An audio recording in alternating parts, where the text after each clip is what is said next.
बिस्मिल्लाहिर्रहमानिर्रहीम। अस्सलाम वालेकुम। मैं हूं वकील शहजाद और आप देख रहे हैं FSP के ट्रेंड्स। कुलुश उस्मान किस्त नंबर 108 में क्या होने वाला है? क्या आक तैमूर और अलचिजिक खातून की शादी होने वाली है? बेंगी खातून और अख्तम सरदार अपने सिपाहियों को लेकर येनी शहर पहुंच चुके हैं। क्या एक बड़ी लड़ाई होगी और ये लड़ाई कैसे टल जाएगी? दूसरी तरफ उस्मान बे से 3 किले वापस ले लिए गए हैं।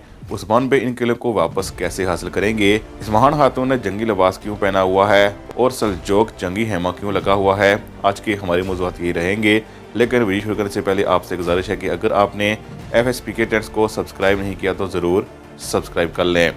सबसे पहले बात करते हैं अलचिजिक खातून और आक तैमूर की शादी की। जैसा कि किस्त नंबर 108 के ट्रेलर में आपने देखा कि बेंगी खातून और अख्तम सरदार येनी शहर पहुंच चुके हैं और आप देख सकते हैं कि उस्मान बे के सिपाही और अख्तम सरदार के सिपाही आमने सामने हैं और इसके साथ साथ कई खवातीन भी वहां आ चुकी हैं। लेकिन हमारे ख्याल में अख्तम सरदार ऐसा कोई कदम नहीं उठाएंगे जिससे वो उस्मान बे के सिपाहियों को अपने हाथों से कत्ल करें।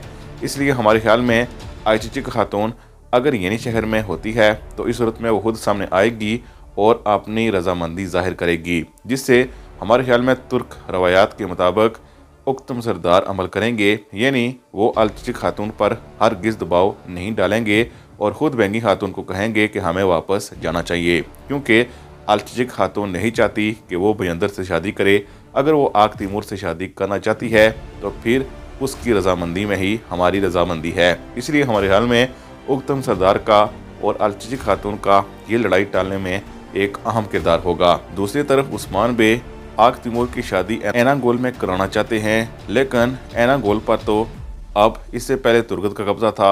अब इस्माहान खातून और कंता कोजोनोस भी वहां पहुंच चुके हैं और जैसा कि आप देख सकते हैं कि उस्मान भी वहां पहुंच चुके हैं और उस्मान बे ने उनका लिहाज नहीं रखा। तुर्गत को उस्मान बे ने 3 दिन की मोहलत दी थी कि वो एनागोल को छोड़ दे। हमारे ख्याल में आखिरी दिन रहता है, इसीलिए उस्मान बे गए हैं और उनको धमकी देकर वापस चले जाएंगे। इसलिए आप देख सकते हैं कि इस्माहान सुल्ताना जंगी लिबास में है। हमारे ख्याल में अगर मंगोल आ भी जाएं तो इस्माहान खातून उनके खिलाफ लड़ेंगी नहीं। कंता कोजोनोस के साथ उनके तल्लुकात तो खराब नहीं हैं, एक वाहिद उस्मान बे ही हैं जिनके साथ उनके तल्लुकात अच्छे नहीं हैं और लगता है कि ये जंग उस्मान बे के खिलाफ ही लड़ी जानी है।